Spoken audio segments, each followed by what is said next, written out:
Hello everyone, welcome to the class. Today we are starting chapter 9, some applications of trigonometry. अभी हमने 8th chapter किया. 8th chapter के बिना 9th chapter आप नहीं कर पाओगे, इसलिए सबसे पहले आप 8th चैप्टर की वीडियोस देख लेना. एंड 8th चैप्टर में आपने पढ़ा ट्रिग्नोमेट्रिक रेशियोज के बारे में. What is sin theta, cos theta, tangent theta, cosecant theta, secant theta and cot theta. And in this chapter, you will be studying about some ways in which trigonometry is used in life around you. Trigonometry कहाँ use की जाती है, कैसे use की जाती है, applications use कैसे करें हम इसको. सबसे पहले जो ट्रिग्नोमेट्री इन्वेंट हुई थी, trigonometry was invented because its need arose in astronomy. Astronomy में इसकी जरूरत पड़ी थी. To determine the distance between the earth and the planets, earth and the stars. तो एस्ट्रोनॉमर्स ने इसको इन्वेंट किया था. And then it is used in constructions of machines to construct the maps and determine the position of islands. कुछ land mass, उनकी position के लिए भी इसको यूज किया जाता है. And trigonometry is used in geography and navigation also. And trigonometry is used in finding the heights and distances of various objects without actually measuring them.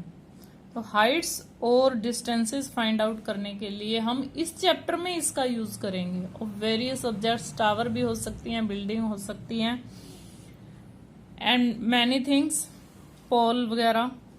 तो इसके लिए सबसे पहले आपको जरूरत पड़ेगी एंगल ऑफ एलिवेशन और एंगल ऑफ डिप्रेशन की. जब आपको एंगल ऑफ एलिवेशन और एंगल ऑफ डिप्रेशन पता चलेंगे क्या है, तभी आप ये डिस्टेंस और हाइट्स फाइंड कर पाओगे. एंगल ऑफ एलिवेशन क्या है? आप अगर यहां खड़े हो, ये ग्राउंड लेवल है और यहां आपकी आई है, यहां आप खड़े हो, ऑब्जर्व कर रहे हो एक बिल्डिंग की हाइट को. आप बिल्डिंग के टॉप पॉइंट को देख रहे हो. लेट ये आपकी कुतुब मीनार है, आप इसमें कुतुब मीनार के बी पॉइंट, टॉप पॉइंट पे देख रहे हो.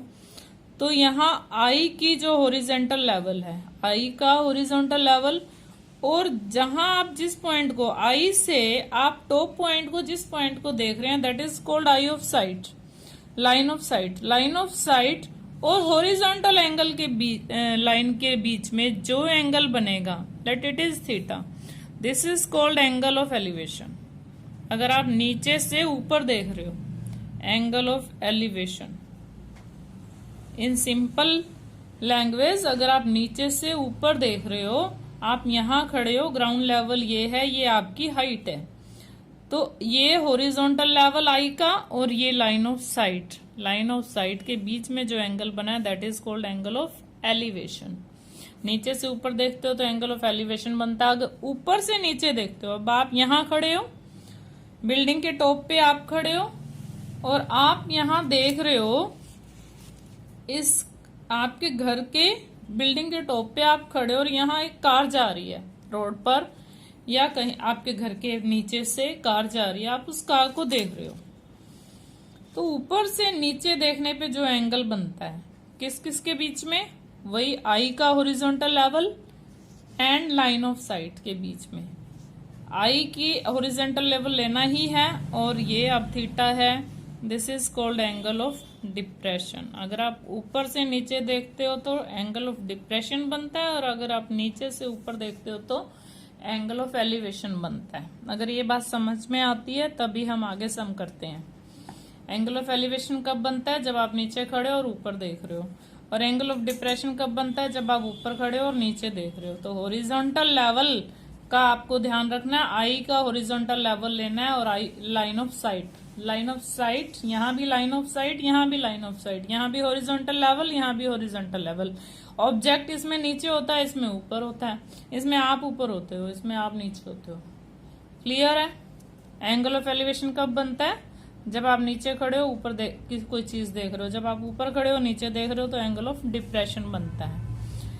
ठीक है, यूज कहाँ होती है ये भी अब आपको पता चल गया। इतनी ही इसकी इंट्रोडक्शन थी। अब आपको एक सम करवाते हैं इंट्रोडक्शन में।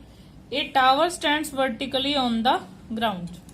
एक टावर स्टैंड है, let this A B is tower. आपको यहाँ सॉल्यूशन में लिखना है ए बी इज टावर, सारा आपको लिखना है। From A point on the ground, कौन सा पॉइंट? सी पॉइंट है। C is a point, C is a point on ground, जैसे उसने लिखा है 15 metre from foot of tower from A, it means AC क्या है? 15 मीटर है। The angle of elevation of the top of the tower is, ये angle of elevation of the top मतलब आप इस पॉइंट से टावर के टॉप को देख रहे हो, तो angle BCA is 60 degree, angle of elevation है ये। Find the height of the tower, आपको क्या निकालनी है? हाइट ऑफ द टावर निकालनी है। आपको फाइंड आउट करना है AB। जो भी आपको फाइंड आउट करना है, एक तो आप वो लोगे ट्रायंगल, हमेशा राइट एंगल ट्रायंगल बनेगी इन ट्रायंगल BCA ट्रायंगल ले रहे हैं। जो ट्रायंगल बनी आप वो ट्रायंगल लोगे, जो हाइट निकालनी है, जो निकालना है वो लोगे, और जो गिवन है वो लोगे। गिवन AC है, AC लोगे। अब आप देखोगे इसकी अपोजिट साइड है AB जो निकालनी है, इट मीन्स वो परपेंडिकुलर है। अपोजिट साइड है तो एंगल की एडजेसेंट साइड है, इट मीन्स ये बेस है। P बाई B क्या होता है? टेंजेंट। फिर 60 जो भी एंगल यहाँ बना हुआ है, एंगल ऑफ एलिवेशन, यहां से P बाई B आया तो एंगल हमने लिखा है टेंजेंट है या कोट है, टेंजेंट 60। और आपको पता होगा टेंजेंट 60 की वैल्यू AB बाई AC कितना गिवन है? 15, इसकी वैल्यू लगा दो। और टेंजेंट 60 की वैल्यू भी आपको पता है क्योंकि आप चैप्टर 8 कर चुके हो, इसीलिए मैंने आपको बोला कि पहले चैप्टर 8 आना आपको बहुत जरूरी है। चैप्टर 8 में ही आपको सारी वैल्यूज का पता है, चैप्टर 8 में ही रेशियोज आपने पढ़े हैं। चैप्टर 8 सबसे पहले आप देखोगे, उसकी सारी वीडियोस मैंने अपलोड कर दी हैं, तो आप पहले चैप्टर 8 करोगे। और इसको 15 को हम उधर ले जाएंगे, AB इज इक्वल टू 15√3। अब मीटर में है तो मीटर लिखोगे, किलोमीटर है तो किलोमीटर लिखोगे। Clear? This is the answer. बहुत इजी है, जो आपको निकालना है आप उसको रेशियोज में ऊपर लोगे, जो गिवन है उसको नीचे ले जाओगे, और फिर आप देखोगे P बाई B है या P बाई H है या B बाई P है, जो भी है उसके अकॉर्डिंग आप यहाँ पे लिखोगे कौन सा रेशियो आया है, साइन आया है, टेन आया है, कोट आया है। उसकी वैल्यू आपको पता है, अदरवाइज आप टेबल सामने रख लोगे। और AB बाई AC गिवन है 15 और इसकी वैल्यू भी हमें पता है, 15 को हमने उस साइड लेके गए तो 15√3। Very easy. Now sum number 1, first sum देखो। A circus artist is climbing a 20 metre long rope. अब एक सर्कस आर्टिस्ट है, रोप है 20 मीटर, उस पे चढ़ रहा है। आप सर्कस के आर्टिस्ट तो आपने देखे ही हैं, वो रोप पे चढ़ते हैं। विच इज टाइटली स्ट्रेच, बहुत टाइट आपने स्ट्रेच की हुई है उन्होंने, and tight from the top of a vertical pole, top from a of a vertical pole on the ground. अब ग्राउंड पर एक पोल है, उससे उसने इसको बांधा हुआ है। Find the height of the pole if angle made by the rope with the ground level is, this is rope, this is pole, let AB is pole, BC is rope। एक तो यहाँ पे और एक यहाँ पे, दो इसके सिरे हैं रोप के, एक यहाँ से बांधा हुआ है, एक यहाँ पे बांधा हुआ है, tightly stretched. Find the height of the pole if the angle made by the rope is 30 degree, this angle is 30 degree. Yes, आपको क्या निकालना? Height of the pole, AB निकालनी है। आप सब लिखोगे यहाँ पे AB is pole,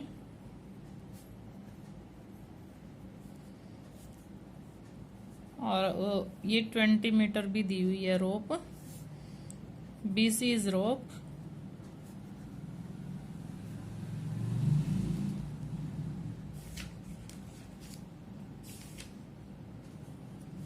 BC is rope and angle BCA is equal to 30 degree.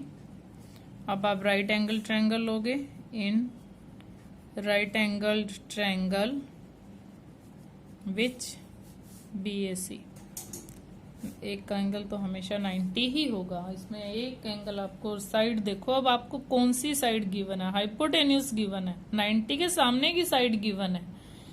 आपको क्या लेना है, AB जो निकालना है उसको हम ऊपर लेते हैं और जो गिवन है उसको हम नीचे लेते हैं। रेशो क्या बना है देखो, इसके सामने की साइड है P और ये H है, हाइपोटेन्यूस है 20।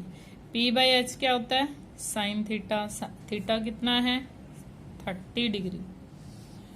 AB BC गिवन है आपको 20 और साइन 30 की वैल्यू क्या होती है 1/2 और AB इज इक्वल टू, ये डिवाइड में है, मल्टीप्लाई में हो गया उधर जाके, 20/2 10 मीटर। इट मीन्स जो ये पोल है ये 10 मीटर इसकी हाइट है। Height of the pole is, hence height of the pole is equal to 10 metre. Pole की हाइट क्या आ गई 10 मीटर। कितना इजी सम है ना। देखो सबसे पहले आपकी फिगर बननी चाहिए स्टेटमेंट पढ़ने के बाद। पोल तो सीधा ही खड़ा होता है तो सीधा लेना है। रोप ऐसे बंधी हुई है, एक सिरा उसका पोल से बंधा हुआ है और दूसरा सिरा उसका ग्राउंड पे बंधा हुआ है, तो ये हाइपोटेन्यूस है, ये 90 डिग्री का एंगल पोल बनाता है ग्राउंड के साथ। और ये एंगल गिवन है, ये साइड गिवन है, एक एंगल और एक साइड इसमें गिवन होती है, इसलिए बहुत इजी सम हो जाता है। ये रेशो के लिए हमें चाहिए क्या, ओनली 2 साइड्स और एक एंगल। तो रेशो हमें देखना है ये साइन में बन रहा है या किस में बन रहा है। जो हमें निकालना है उसको हम ऊपर लेंगे और जो हमें गिवन है उसको नीचे लेंगे। P/H तो क्या आया, न्यूमिनेटर में डिनोमिनेटर में, बहुत क्लियरली। और सब में एक राइट एंगल ट्रायंगल बनेगी। सबसे पहले आप लिख दोगे कि which is pole, which is rope and what is angle, ये सब आपको लिखना है पहले। सीधा यहां से मत लेना, इसको पहले क्लियर कर देना पूरा। Second, a tree breaks due to the storm. Tree breaks, tree कैसा खड़ा होता है, बिल्कुल सीधा खड़ा होता है ट्री। तो हम ये ट्री ले रहे हैं, ग्राउंड है ये, ये ट्री यहां से टूट गया। लेट ट्री इज AB और ये ट्री की टोटल हाइट है AC। Broken part band so that top of the tree touches the ground. अब देखो ये टूटा और ये ऐसे गिरा, यहां से टूटा ये और यहां ऐसे जाके गिर गया। C पॉइंट जो है वो ग्राउंड पे टच कर रहा है, मेकिंग एन एंगल 30 डिग्री। और यहाँ पे उसने एंगल बनाया 30 degree. The distance between the foot of the tree, ये है फुट ऑफ द ट्री, ये हमने ट्री लिया, to the point where top touches the ground is 8 metre. ये जहां पे टच कर रहा है गिरने के बाद, और ये foot of the tree, this is 8 metre given. Find the height of the tree. Height of the tree का मतलब है टोटल हाइट, जहां से टूटा वो नहीं, AC। Let AC is total height of the tree.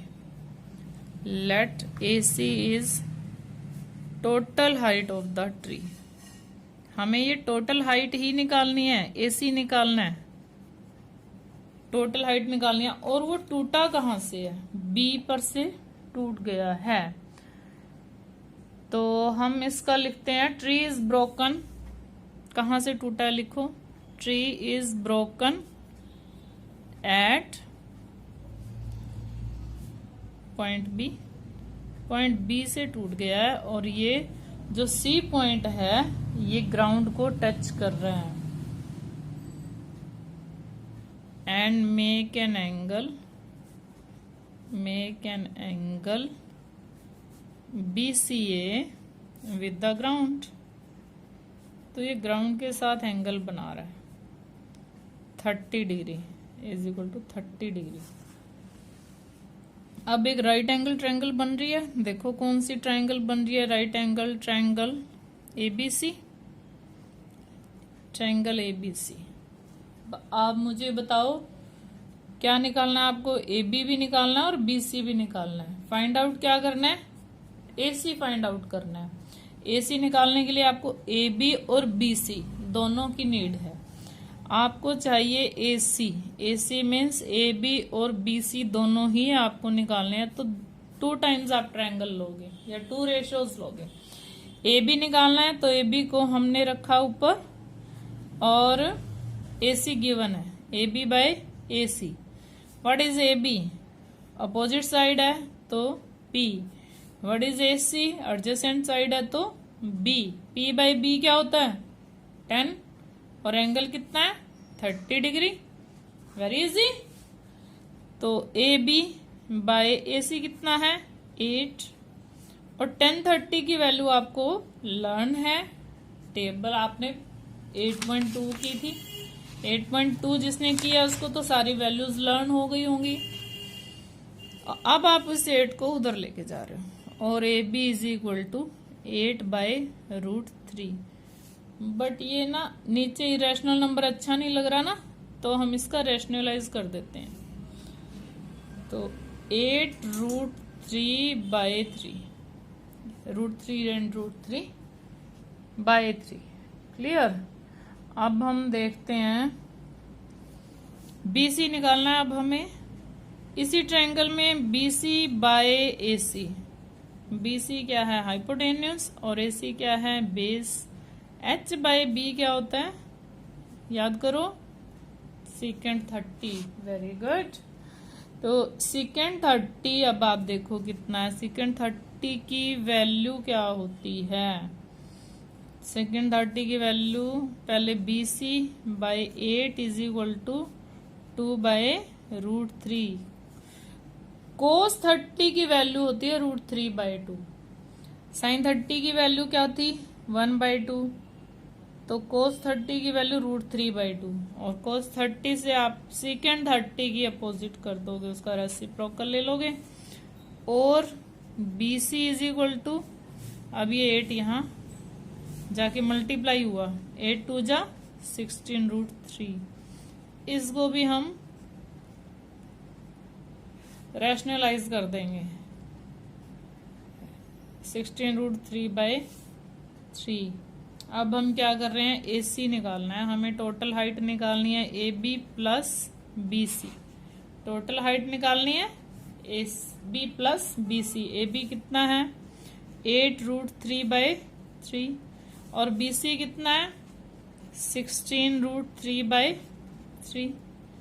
तो 3 इज द एलसीएम, 8√3 प्लस 16√3। 8 और 16 कितना होता है 24/3 √3।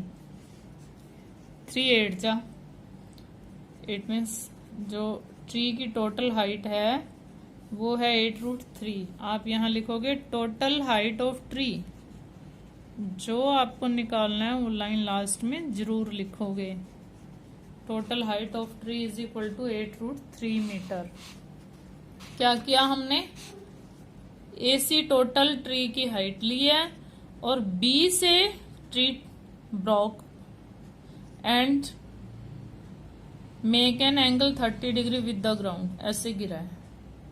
ठीक है, ये भी ट्री है, ये भी ट्री है। वैसे हमने सारा यहाँ लिख ही दिया है, तो एंगल कितना बनाया है वो भी हमने लिख दिया है। अब राइट एंगल ट्रायंगल हमने ABC लिया है, जो गिवन होता है जो निकालना है AB निकालना है। टोटल हाइट हमने AC निकालनी है, AC क्या है AB प्लस BC है। BC अब हमारा पहले तो ये हाइट में ही था, लेकिन अब ये हमारा क्या बन गया हाइपोटेन्यूस, क्योंकि ये ऐसे गिरा है ट्री। आप भी सोच सकते हो अगर ट्री टूटेगा तो जमीन पे कैसे गिरेगा, ग्राउंड पे। AB plus BC। अब AB निकालना है तो AB को हमने रखा, पहले AB ले लिया, बाय में AC लेंगे, जो गिवन है उसको बाय में लेंगे। P by B. फिर हम देखते हैं ये P है, ये B है या H है। ये P है, ये B है। P बाई बी क्या होता है? टेंजेंट 30। अगर आपको याद नहीं होता तो आप यहाँ एक कॉर्नर में लिख लो थोड़ा सा, पंडित बद्री प्रसाद हर हर बोल और सोना चांदी तोल। ये लिख लो आप थोड़ा सा। और इनके रेसिप्रोकल तो आपको याद ही होगा, साइन का रेसिप्रोकल कोसिकेंट है, कोस का रेसिप्रोकल सीकेंट है और टेन का रेसिप्रोकल कोट है। तो आप ये साइड में थोड़ा सा लिख के रख सकते हो, हर पेज पे लिख के सकते हो, बट टेबल तो देखो आपको याद होनी चाहिए। इतनी प्रैक्टिस अगर आपने 8.2 की 8.4 की है तो आपको याद हो गई होंगी टेबल्स। तो अब टेबल में वैल्यूज आपको लर्न करनी है या फिर टेबल सामने, आपको धीरे धीरे तो लर्न हो ही जाती हैं। अब आप नेक्स्ट वीडियो में करेंगे बाकी sum. Thanks for watching, have a nice day.